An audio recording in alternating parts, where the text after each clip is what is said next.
ये निशान दिख रहा है ना, ये दूध की धार है, ये ठाकुर जी की। अब इधर में आकर के देखो, ये जो दिख रहा है ना धार पूरी, ये दूध की धार है, ये ठाकुर जी की। दूध जैसे पिया ना तो वो कटोरा में से फैल करके कुंड में जाकर के पड़ा था, खीर कुंड। हाँ। अब हम आए यहाँ पे भोजन थाली पे, क्योंकि ठाकुर जी जब नंद गांव से गाय चराते चराते आते थे ना, तो दोपहर का समय होता था। दोपहर के समय में ठाकुर जी को भूख लगती थी जैसे हमें लगती है, तो सभी वाल वाल बैठ करके इसी जगह पे अपना काका में प्रसाद पाते थे।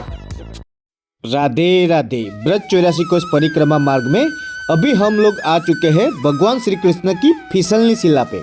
बाल कृष्ण अपने बाल रूप में इसी स्थान पर अपने सखाओं के साथ गायों को चराने आया करते थे, और एक दिन इसी स्थान पे उनके सभी सखाए इतने थक गए कि यहाँ बैठकर उदास हो गए। बाद में श्री कृष्ण भगवान ने सोचा कि ऐसा क्या किया जाए कि सभी आनंदमय हो जाए। उसके बाद इसी विचार से उन्होंने फिसलनी शिला को बनाया। तो बोलो राधे राधे। ये हमारे काम वन में फिसलनी शिला है, जो कि ठाकुर जी यहाँ पे गाय चराते चराते फिसलते थे। तो ऐसा मानना है, वेदों पुराणों में बताया गया है कि जो यहाँ पे एक बार फिसलता है ना, उसको सर्प योनि से मुक्ति मिलती है।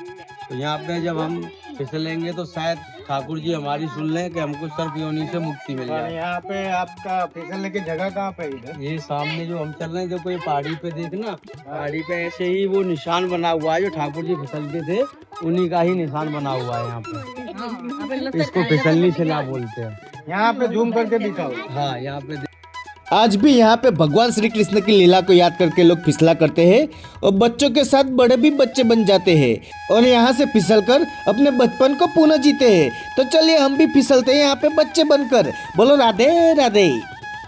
ठाकुर जी नंदगाम से यहाँ गाय चरावे के लिए आ गए। बोल बोलो। तो ठाकुर जी ने यहाँ व्योमासुर नाम के दैत्य को या इंद्रसेन पर्वत पे वध करो है। वो वध करने के पश्चात ठाकुर जी अपने सकान के साथ यहाँ पर फिसले हैं। यहाँ फिसलने वालों मनुष्य 84 लाख योनियों में से सर्प योनि से मुक्त हो जावे।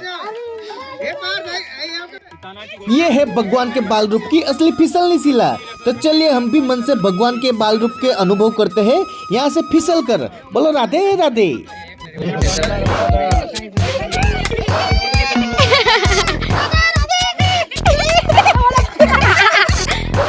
ये हैंड ब्रेक है, ये हैंड ब्रेक है, ये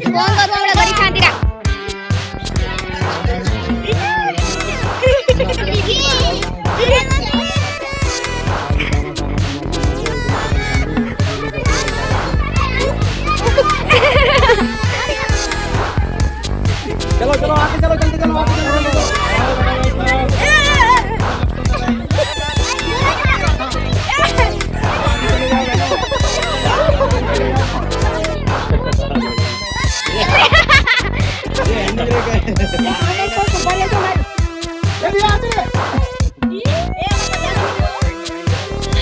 आड़ो उधर, आड़ो आड़ो।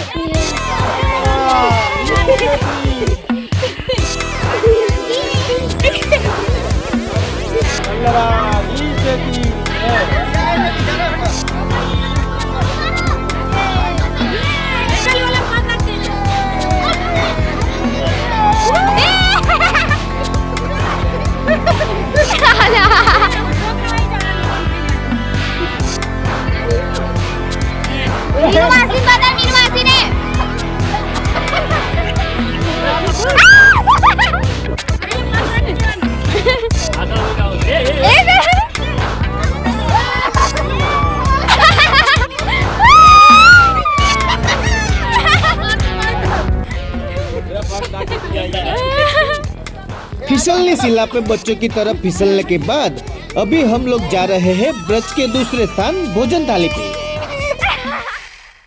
राधे राधे। ब्रज 84 कोस परिक्रमा मार्ग में अभी हम लोग आ चुके हैं भोजन थाली। भोजन थाली ब्रज 84 कोस परिक्रमा मार्ग का महत्वपूर्ण स्थान है। भोजन थाली जगह पे बाल कृष्ण ने जो भी लीलाएं की है उसके बारे में जानते हैं भीम भैया से। तो बोलो राधे राधे। अब हम आए यहाँ पे भोजन थाली पे, क्योंकि ठाकुर जी जब नंद गांव से गाय चराते चराते आते थे ना, तो दोपहर का समय होता था। तो दोपहर के समय में ठाकुर जी को भूख लगती थी जैसे हमें लगती है, तो सभी वाल वाल बैठ करके इसी जगह पे अपना काका में प्रसाद पाते थे। जो प्रसाद पाते थे, तो हम तो आजकल पत्तल लेके आते हैं, थाली लेके आते हैं, ऐसा कुछ भी नहीं था। वो वहीं पे शिला पे ही अपना काका में रखते थे, और शिला पे बैठ के सभी वाल वाल यहीं पे बैठ के पाते थे। और उसके बाद में मधुमंगल, सुदामा, मधुरा जितने भी सखा थे ना उनके, तो उनमें सबसे ज्यादा जो गरीब था वो था हमारा मधुमंगल। तो मधुमंगल की माँ वो खट्टी छाछ मांग करके उसको देती थी। तो सभी आपस में बैठ के सभी सखा बैठ के पाते थे। तो मधुमंगल छुप के बैठ के पा रहा था। विष्णु भगवान तो अंतर्यामी थे, बोले मधुमंगल तू कैसे छुप छुप के प्रसाद पा रहा है, हम तो सभी एक साथ में बैठ के पा रहे हैं। नहीं नहीं नहीं, तो उन्होंने सट्टे से लेके छाछ पूरे मुंह में भर ली। और जैसे ही सबने मुंह में भर ली तो कृष्ण भगवान तो समझ गए उनको लीला करनी थी। तो उन्होंने लेकर के दोनों हाथ यूं करके उनके मुंह पे मारा, तो कृष्ण भगवान के मुंह में जाके लगा। अपना यूं करके नहीं मारा ना, तो उनका मुंह का छाछ उनके कृष्ण भगवान के मुंह में जाके लगा। तो ये लीला हमारे ब्रह्मा जी देख रहे थे ऊपर से। तो ब्रह्मा जी कह रहे कि ये मेरे को ब्रह्म नहीं लग रहा है, ये तो कोई वैसा ही है ग्वारिया। जो ये ब्रह्म कैसा है जो कि एक अगम ब्रजवासी को साथ में खट्टी छाछ को खा रहा है, मुंह में लेके खा रहा है। प्रेम था उनका तो, लेकिन उनको थोड़ा सा दिक्कत होने लगी थी, तो ये गड़बड़ है। उन्होंने क्या किया, यहाँ से सारे गायों को, सारे ब्रजवासियों को ऊपर ले गए, धाम में ले गए।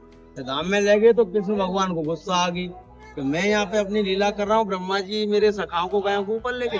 क्योंकि ऊपर से नीचे देखने लगे तो इतनी सखा नीचे खेल रहे हैं, इतनी ही गाय चल रही हैं, और तो ब्रह्मा जी ब्रह्म में पड़ गए। तो ये कैसी लीला, ये तो सारे के सारे मेरे पास होते कि ये तो नीचे खेल रहे हैं। आकर के उनसे कहा मैं गलती मांगी, क्षमा मांगी कि भगवान मुझे क्षमा करो, मैं आपकी लीला को समझ नहीं पाया। तो बोले कि मैं आपको क्षमा तो करता हूँ, लेकिन एक आपको मैं शराप देता हूँ। जैसे आपने मेरी लीलाओं में भजन पाड़ा है ना, जो मेरी पल भर की लीला आपने नष्ट करी है, उसका आपको दंड मिलेगा, शराब मिलेगा। तब वो कहा मैं उनका जो दोबारा जो जन्म हुआ ब्रह्मा जी का, वो हुआ था नाम बोला। आपने कथा सुना होगा, जो नाम बोला है, तो नाम बोला क्या हुआ, होते ही खेम उनके 32 दांत आए थे, होते ही खेम माँ भी सुधार गई थी। तो माँ के बाद में फिर उनको जो रखने वाली दासी थी वो भी चल बसी, तो उसको जंगल से निकाल दिया था।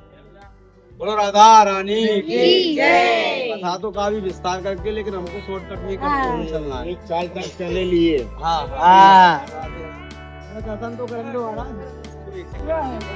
काला दिख के देखिए।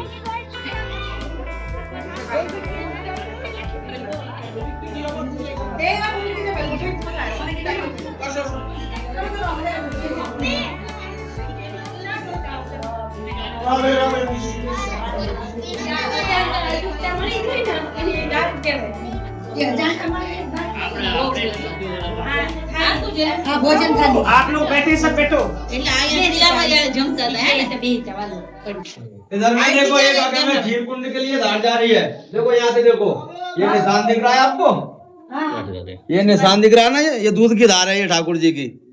अब इधर में आकर के देखो, ये यहाँ आकर के निकलती है, ये देखो ये निशान पड़ रहा है ना, पूरा धार जा रहा है। एक मिनट दूध का धार पूरा खीर कुंड पे जा रहा है। यहाँ पे खीर कुंड कहते हैं इसको। ये देखो, ये जो सिर देख रहे हो ना धार पूरी, ये दूध की धार है, ये ठाकुर जी की। तो दूध जैसे पिया ना, तो वो कटोरा में से फैल करके इस कुंड में जा करके बढ़ा था खीर कुंड। हाँ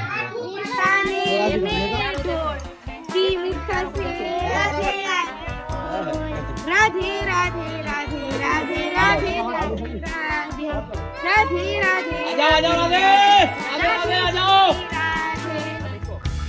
भोजन थाली की महिमा जानने के बाद भोजन थाली की जगह पे बच्चों ने कृष्ण सखा बन के थोड़ा खेल भी लिया और राधा रानी के भजन भी गा लिए। अब हम लोग जा रहे हैं ब्रज की दूसरी जगह की जानकारी हम नेक्स्ट वीडियो में देंगे। पूरे ब्रज 84 कोस परिक्रमा मार्ग की संपूर्ण जानकारी के लिए जुड़े रहिए हमारी चैनल बारबीदल दिव्यता से। तो बोलो राधे राधे।